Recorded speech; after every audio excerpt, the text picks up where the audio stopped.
Welcome back to How to Be a Better DM, the official podcast of Monsters.rent. I'm Justin Lewis. And I'm Tanner Weyland. And we are here to help you tell better stories for yourself and your players as you dungeon master sessions of D&D, Dungeons & Dragons. We'd like to give you some quick announcements. We actually have one before the show, and then after the show, if you want to stick around, we have some more announcements then as well. But first, let's talk about this. Tired of being alone? Are you tired of not having any of your players understand you? Are you tired of never truly belonging? Well, you're in luck. All you need to do is join the Guild. The Guild is a unique and exclusive experience that is only open to Dungeon Masters. It is a full community focused on helping ease your DMing burdens. Want to meet other DMs? Join the Guild. Want to discuss your homebrew ideas with people who would appreciate it instead of just telling your cat? Join the Guild. Want to find a place where all your wildest dreams will come true? Join the Guild. Go to monsters.rent/guild and sign up today for free. Wait, that can't be right. Chuck, can you check this again? Is this supposed to be... What? Oh, they're serious? It's free? Oh, okay. All right. Yes, go to monsters.rent/guild and sign up today for free, even though they are crazy for giving this away for free. Common side effects may include burping, sneezing, laughing, breathing, hearing, listening, tasting, farting, critting, sarcasm, and in extreme cases, explosive diarrhea. Awesome. With that out of the way, we can get into today's show. Hello and welcome to How to Be a Better DM, the official podcast of Monsters.rent. My name is Tanner Weyland, and I'm here with Justin. Say hi, Justin. Hi, how's it going? Oh man, so good, so good. How are you? I am recovering from moving, which is the worst. So I'm actually doing pretty good, though. What about you? Good. Yeah, it's my wife and I are trying to get back to the gym, which of course is its own bag of stuff. You go, you're like, oh, there's so many people. I feel so self-conscious, but it's been good. So we got back from that today, but yeah, excited for that because we used to be really into it, and then we moved last year, and we just haven't been, for a whole year. But yeah, we're doing better now with that. So excited about that, and I'm more excited to talk about our topic today, which is conditions. Specifically, I'm thinking like conditions that affect the status of the player, like exhausted, petrification, prone, poisoned, things like that. Justin, tell me, what has your experience been either as a DM or a player in regards to conditions? Like, have they been a positive, a negative, or something not even worth mentioning for you? I think they've been sort of both. Naturally, when you're a player, if a condition is foisted upon you, it's generally a bad thing, right? There are few good conditions. As a DM, my experience with conditions has really mostly been in combat. So I'm really excited today to talk about possibly ways that conditions can be expanded upon in combat and possibly outside of combat. Agreed, because I think that's a real issue, right? Where when a condition is done, for the DM, it's just another, plate to spin. And for the players, it's usually like against them. Because frankly, I think we can agree on this. A lot of time players have seen that it's not worth speccing in the ability to cause conditions. That's not always true. But I do find that a lot of players are like, oh, if it's an enemy we can kill pretty quickly, it's not worth, blinding them or something. And if it's a big boss, chances are their resistances are too high or something. You know what I mean? Absolutely. You definitely, this is really going into the mechanics of gameplay. And this is probably, I would say as DMs, you're probably either good with the story aspect or the mechanical aspect, or if you're a lucky DM, you're good with both. And this is definitely more commonly used with the mechanical aspects of D&D, where you have to, I saw it on a TikTok the other day where you look at your player character sheets and understand what they're going to use. And then you create monsters that would challenge them, but also be excellent opportunities for them to use certain things. So, for example, like in the case that you just said, someone who needs to be blinded, it would be a good idea if you have a character who can use spells to blind, to maybe put something in there that blinding them would be a really, really good idea, right? Yeah, exactly, right. Because there's going to be, I think if you open yourself up to, using these more and more creatively, then and we'll get to this later, then you're going to find that combats are more interesting, and role playing and the consequences from combat are going to be a lot more interesting too. But before we get into that, I'd like to just quickly mention the sponsor of this episode, Magic Mind. We've been talking about this for a second, but we really love this little potion that's just like a shot of energy in the morning. For me, it really, it's weird because it's so small, but it really does give me that kind of kick in the pants that I need to start out well instead of just kind of dragging my feet when I get to work, Absolutely. Speaking of conditions, there are two conditions that I think in real life we've all, well, maybe three, we've all sort of dealt with. First of all, exhaustion, right? That's a condition we'll be talking about later. Yep. And in D&D, it's very severe. Magic Mind is great for exhaustion with a lot of really helpful ingredients, including ashwagandha, lion's mane mushrooms, and it's full of adaptogens and really helpful ingredients. More than that, they actually have this awesome deal going on. So first of all, if you want Magic Mind, you can go to Sprouts, farmers markets, anywhere and get them. But the better place to get them, and I might be a little biased, in fact I am, but the best place to get them would be to go to magicmind.com/Jan, that's JAN, Better DM, BETTER DM. So magicmind.com/Jan, Better DM, and then use our code BetterDM20. It's like giving us a little bit of extra credit if you do that. So we really appreciate it. But doing that gets you either 56% off of your first subscription or 20% off of your first one-time purchase. So that's a great deal in and of itself. But in the month of January 2024, while we're recording this, so this will come out on the 25th, you have 6 days left.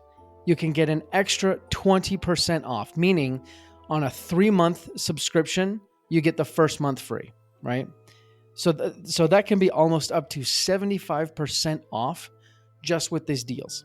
And it only lasts for the rest of January. Again, magicmind.com/Jan, BetterDM, BetterDM20 at checkout.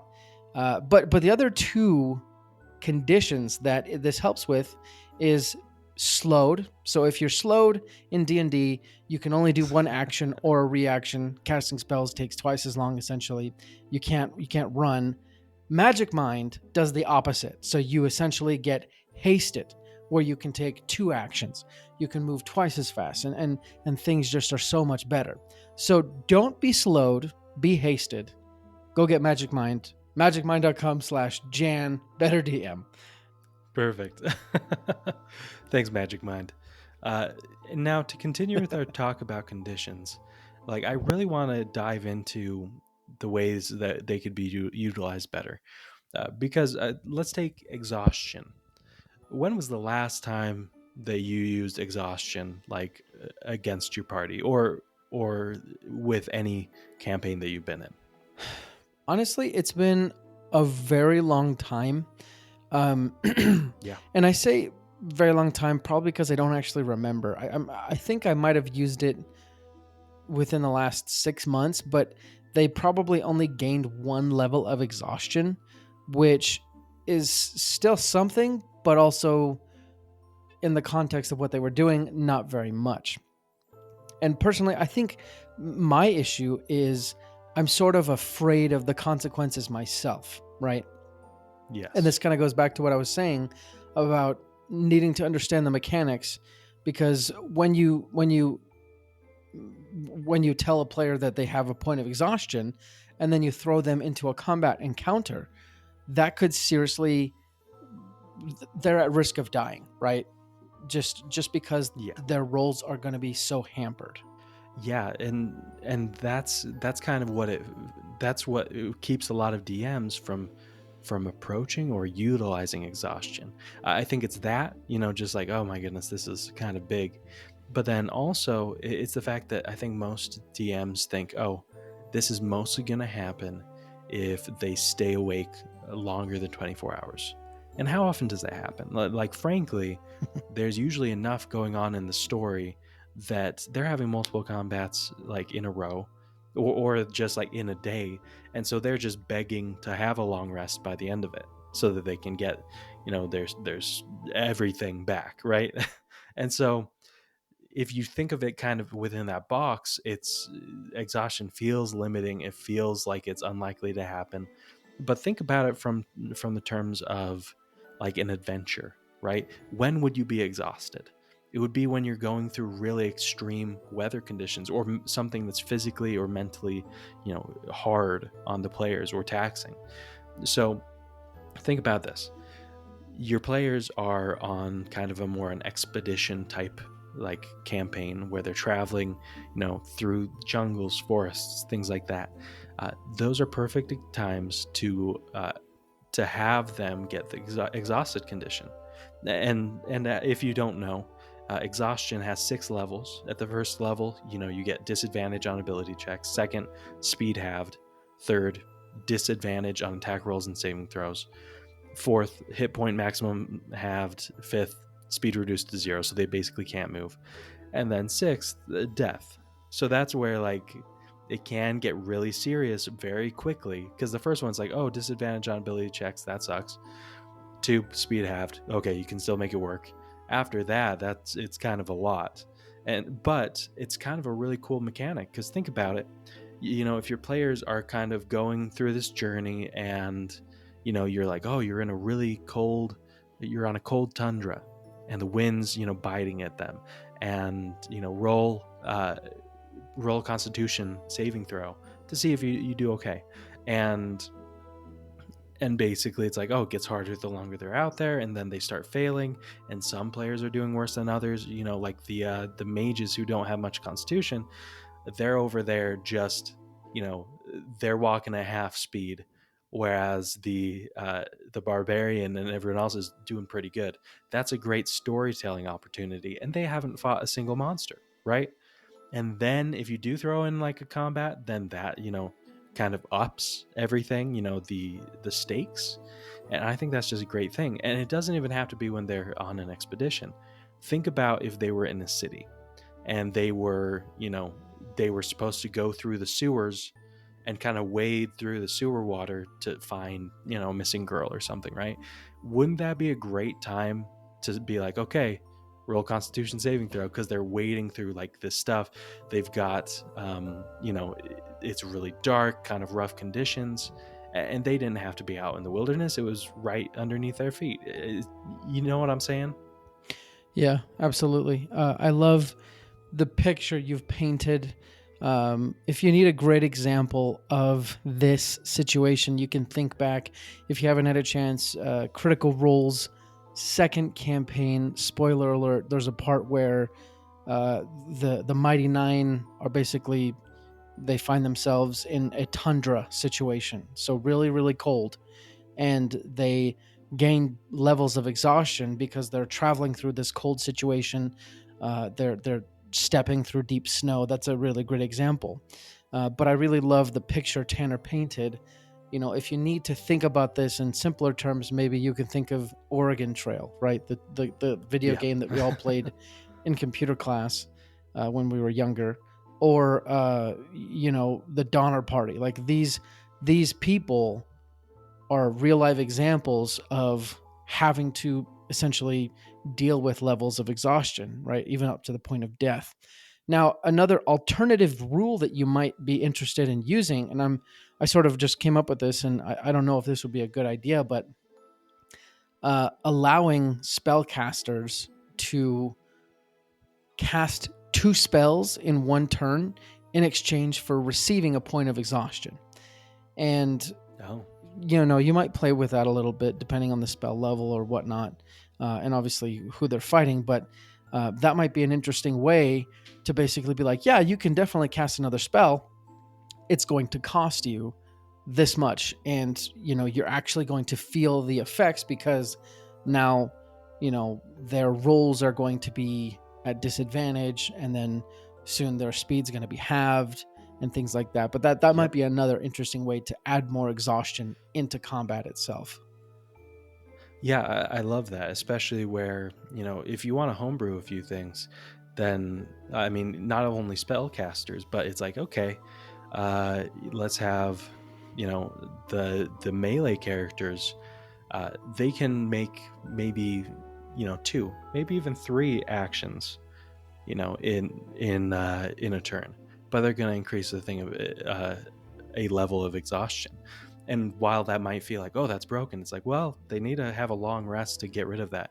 So that means until they have that next long rest, they get disadvantaged on their ability checks. That's a rough time.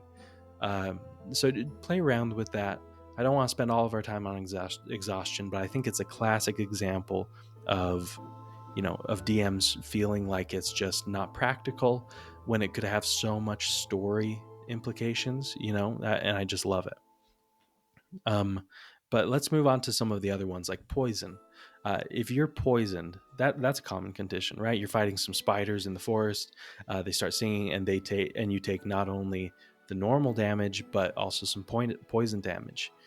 I think that this one, you could really stand to do a lot more homebrew with it, right? Where it's like, okay, yeah, they're poisoned, but it's not just adding points of damage, right? It's like, oh, it's poisoned, but the effect is every this many hours, they take a temporary point of condition damage, right? Where there's a lot of different effects that poison can have in real life, and we should let that actually show, when someone becomes poisoned. So that's kind of my 2 cents on that, where it's like, okay, make what happens, play around with it. Don't always make it just straight damage that happens every 6 seconds, but also make it have interesting effects and also interesting cures, right? Because if you have that kind of situation where it's like, oh, this poison isn't going away, but also you don't have to solve it immediately because it's not going to kill you in a minute, then that gives your party a chance to, it gives the chance for the ranger to have an Aragorn moment and be like, okay, I'm going to roll nature and see if I can find these herbs that will heal it, right? Or something like that. Absolutely. One thing I will say around herbs is, well, first of all, with poisons as a whole, you need to kind of make the punishment fit the crime. And that's the weirdest way of saying, make sure the poison fits the level the characters are at. So if they're higher level, then if the poison is really going to impact them at all, it should probably be kind of quest worthy. Whereas if they're lower level, it makes sense for them to get bit by, just, a lower level spider and have to find an herb in the same forest they're in to fix it, right? Because it's going to be a little bit harder for them. Also, on that note, play around with the location of the antidote relative to the location of the poison or venom, I guess, technically speaking. In D&D, it's the same thing, but you might put the antidote in the same forest, or you might put it somewhere else. If you put it somewhere else, have the presence of mind to make sure that the effects of the poison don't outright kill them before they have a chance to get the antidote, right?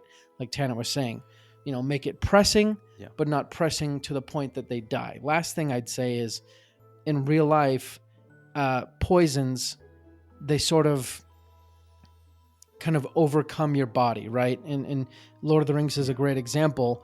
Frodo descends more and more into becoming a wraith, right? Because he was poisoned. At first, his effects, his symptoms were not as severe. So if you're homebrewing it, that might be something you could also play around with. However long it takes, their symptoms start to become more severe because the poison is reaching different parts of the body.